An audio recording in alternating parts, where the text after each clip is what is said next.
माऊलींच्या संजीवन समाधी घेतलेल्या ठिकाणी तुकोबराय गेले.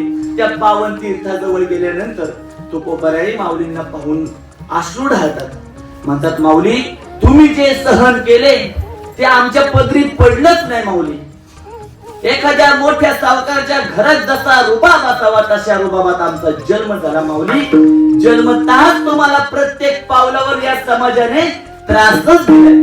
तरी देखील पासायदान मागून या विश्वाचं भलं करणार उदार अंतःकरण आईचं फक्त आणि फक्त माऊली तुमचे. संजीवन समाधी घेताना निवृत्ती दादांच्या डोळ्यात पाणी असू द्या, मुक्ताई मातेच्या डोळ्यात पाणी असू द्या, नामदेवराय सगळ्या संतांच्या डोळ्यात पाणी हो, पण तुमच्या माझ्या विठुरायाच्या पण डोळ्यात पाणी होतं.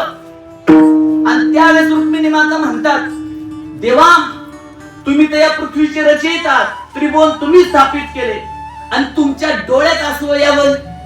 त्यावेळेस आपले विठुराया म्हणतात, अगं रुक्मिणी या पृथ्वी तलावर कल्पापर्यंत मी असा एकही योगी पाहिला नाही की त्या योग्याकडे पाहिल्यानंतर माझं पण हृदय व्यथित व्हावं.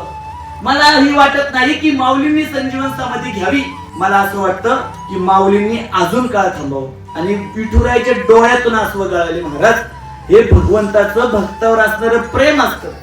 भगवंत भक्ताच्या अनेक संकटांना नाहीसा करतो, पण भगवंत कोणत्या भक्तासाठी अश्रू ढाळत नाही. ते अश्रू ढाळले गेले माझ्या माऊलींसाठी. माऊलींना पाहावं एकदा. किती लहान गे माऊली, 16 वर्षाचं लेकरू 22व्या वर्षी समाधी घेतली. म्हणजे आपल्या गावातलं 20 वर्षाचं पोरग बघा. आणि त्या 20 वर्षाच्या माऊलींच्या भेटीसाठी 1-2 नाही, जवळपास 750 वर्ष झालं अलर्ट असताना वैष्णवांचा मेळा संजीवन समाधी सोहळ्याला जात असतो. नक्की माऊलींनी समाजाला असं दिलं तरी काय? असे अनेक संत होऊन गेले ज्यांनी ग्रंथांची ना मांदियाळीच दिली समाजाला.